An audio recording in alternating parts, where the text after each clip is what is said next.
মুরব্বি কি হারাইছে? আসলে তোমার কি দরকার? দরকার কিছু না, একটু খুঁজে দিতাম।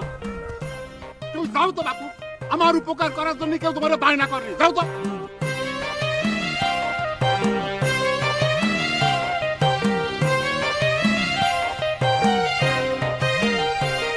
আমার বুকা পাইছো তাই না? কি হারাইছে কয়া দেয় আর নিজেরা খুঁজে পকেটে দেয়। আবার কি হয়েছে?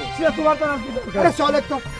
এই দেখেন কাকা, এই। কিরম করতেছে। এই নজর, কি হয়েছে? হ্যাঁ, জীবনে কোনোদিন যে কাম হয় না সেটাই হয়েছে হারাধন। এরম মাথায় বাড়ি দেওয়া কাম কিভাবে হইল রে ভাই? আব্বা কি ঘটেছে কাকার কাছে খুলে কন, আমরা সবাই মিলে চেষ্টা করে দেখি সমাধান করা যায় কিনা। হ্যাঁ, বল তো ঠিকই করছে। হাট থেকে ফেরার পথে হ্যাঁ। রাত্রিবেলায় আমার পকেট থেকে আস্ত একটা 5 টাকার কয়েন পড়ে গেছে রে ভাই। কথা কথা আব্বা কি করে করে পানে পড়ি যা আব্বা। আব্বা বাবা, আরে কমাল রে, এত বড় কমাল হইল আব্বা। এই এই আমি কাছে কও নাই তো যে টাকা আছে।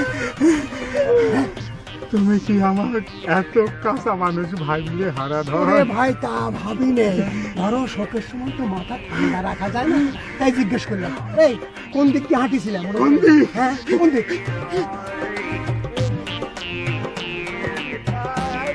এত বড় সম্পনা দেখেন আব্বা, আপনি এই অকামটা করলেন। আরে এই 5টা টাকা কামাই করতে ঘাম ছুটে যায়। আরে এই সওয়াল করতে আসছিস নে, এত বড় সর্বনাশ হয়ে গেছে আর বাইরে দেখে কি লাভ কাকা? বাবা টাকাটা গড়াতে গড়াতে পানির ভিতরে পড়ে যায় নাই তো? আরে ওখানে পড়লি তো শব্দ পাতাম রে। আরে সর্বনাশ, তাহলে কনে গেল টাকা? নাই আব্বা টাকা নাই, নাই আব্বা টাকা নাই, আল্লাহর মাঝে আল্লাহ নিয়ে গেছে। আরে